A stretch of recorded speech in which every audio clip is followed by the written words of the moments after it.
Au programme du Weekly Tech, Google coupe court aux rumeurs en levant officiellement le voile sur ses prochains Pixel 9 Pro et Pixel 9 Pro Fold. Microsoft de son côté envisage sérieusement de modifier le menu démarrer de Windows 11 pour qu'il se rapproche de ce que fait Apple avec iOS. On ira ensuite du côté du Japon où un joueur aveugle de Street Fighter a utilisé ChatGPT pour se déplacer en ville. Puis on se terminera avec la mise à jour de Google Wallet qui permettra aux utilisateurs de stocker tous leurs documents d'identité. Le Weekly, c'est parti. Les fuites étaient vraies. Google a officialisé l'existence de ses prochains smartphones haut de gamme, le Pixel 9 Pro et le Pixel 9 Pro Fold. La présentation officielle aura lieu le 13 août prochain lors de l'événement Made by Google. On y attend également la montre Pixel Watch 3 et de nouveaux écouteurs sans fil Pixel Buds. De ce que l'on sait, Google va mettre l'accent sur son intelligence artificielle Gemini qui sera au cœur des nouveaux Pixels. La vidéo du Pixel 9 Pro met d'ailleurs en scène l'IA Gemini à laquelle on demande d'écrire une lettre de rupture pour un vieux smartphone. L'objectif est clair, souligner le bond en avant que représente l'intégration de l'IA dans les nouveaux smartphones de Google. Le design du Pixel 9 Pro est également confirmé, reprenant les fuites avec un bloc caméra en forme de pilule et un capteur thermomètre sous le flash LED. Les bordures plates et les coins arrondis ne sont d'ailleurs pas sans rappeler l'iPhone, un design qui plaira sans doute à certains. Le Pixel 9 Pro Fold, le nouveau smartphone pliant de Google, a également eu le droit à sa vidéo de présentation. Son design était déjà connu avant son officialisation, mais on remarque que Google a fait des efforts pour le rendre plus fin. De plus, et selon les nombreuses fuites ayant vogué sur le net, les acheteurs d'un Pixel 9 Pro bénéficieront visiblement d'un an d'accès gratuit à Gemini Advance, le modèle d'IA le plus élaboré de Google, tandis que la période d'essai serait de 6 mois pour le Pixel 9. Côté prix, on attend une hausse par rapport au Pixel 8 et le Pixel 9 Pro Fold devrait même débarquer en France pour la première fois à partir de 1899 €. En revanche, aucune information n'a été pour le moment communiquée sur les Pixel 9 Pro XL et Pixel 9 qui devraient également être présentés lors de l'événement du 13 août prochain. Au-delà des produits et comme on vous l'expliquait un peu plus tôt, cet événement devrait se concentrer sur l'intégration de Google Gemini dans tous les appareils de l'entreprise. La dernière version d'aperçu de Windows 11 sur le canal bêta propose de nombreux changements intéressants pour la barre des tâches. Mais ce n'est pas tout, on trouve également des nouveautés cachées pour le menu démarrer.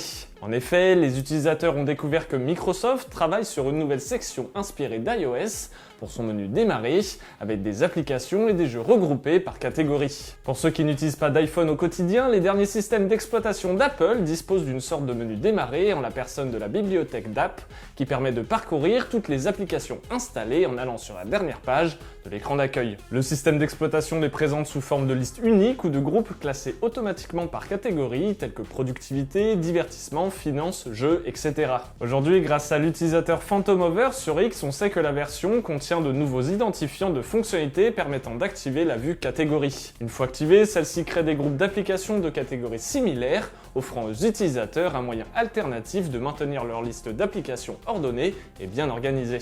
Avec cette nouvelle option de catégorisation, le menu démarrer de Windows 11 s'apprête à proposer 3 interfaces utilisateurs alternatives pour la liste toutes les applications. La liste verticale classique où les applications sont classées par ordre alphabétique, la vue en grille qui prend la forme d'une présentation plus intuitive sous forme de grille, et donc la vue par catégorie qui n'est autre que le nouveau mode de regroupement par thématique. Pour l'heure, seule la vue classique est disponible dans la version stable de Windows 11, les deux autres modes d'affichage, dont la vue par catégorie, sont encore en développement et devraient arriver dans les prochaines mises à jour. L'adoption d'une vue par thématique devrait s'inscrire dans la volonté de Microsoft de proposer un menu démarrer plus personnalisable et adapté aux besoins de chaque utilisateur. Enfin, la possibilité de choisir entre différents modes d'affichage devrait permettre à chacun de trouver la configuration la plus efficace pour lui.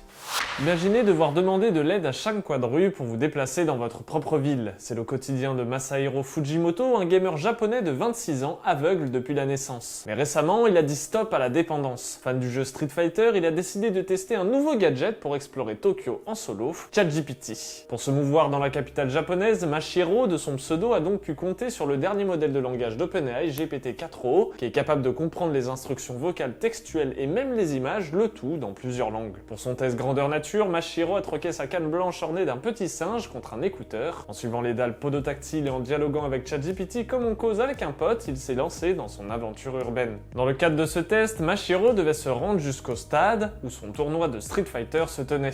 En précisant à son nouvel assistant qu'il était aveugle, ChatGPT a pris des mesures supplémentaires pour l'aider sur le chemin. Malheureusement, et comme l'application est encore en phase de développement, le trajet qui prend 20 minutes à un voyant se transforme en une expédition de 2 heures pour Mashiro avec quelques détour au compteur. Et pour ne rien arranger, quand une pluie battante s'est invitée à la fête, il a finalement dû faire appel à un ami pour boucler son périple. Cette expérience met en exergue le fait que même si ça prend du temps, l'IA a le potentiel de dépasser les solutions d'accessibilité que nous connaissons aujourd'hui. Attention toutefois à ne pas nous emballer trop vite, car ces systèmes sont basés sur des masses de données pas toujours représentatives de toutes les situations. Pas découragé pour autant, le joueur ParaeSport a gardé un souvenir fun de cette expérience et a même déclaré au micro de l'AFP qu'il rêvait déjà de son prochain voyage sur l'île de Yakushima. Plus besoin de fouiller frénétiquement dans ses bagages à la recherche de documents importants à l'aéroport, il suffira désormais de montrer son téléphone à n'importe quel comptoir. De ce que l'on sait, Google travaille actuellement sur une fonctionnalité pratique qui permettra aux utilisateurs de scanner et de stocker des documents textuels dans leur portefeuille numérique pour un rangement et un accès facile. Un récent démontage d'un fichier APK par Assemblée Debug a montré cette fonctionnalité en action. Il semble qu'elle puisse identifier automatiquement plusieurs types de documents différents tels que les passeports, les permis de séjour, les cartes d'étudiants et même les assurances automobiles. L'article d'Android Authority note que le menu Ajouter au portefeuille aura une nouvelle option appelée Tout le reste. Grâce à elle, les utilisateurs pourront prendre une photo du document en question et Google Wallet le scannera automatiquement et en enregistrera une version numérique dans l'application. Bien sûr, l'application permet de modifier et de revoir les informations en cas de mauvaise saisie. De plus, les utilisateurs peuvent également modifier leur numéro d'identification, leur date d'expiration, leur nom et leur adresse. Une fois l'accord donné, le téléphone capturera le document et le classera en deux sections,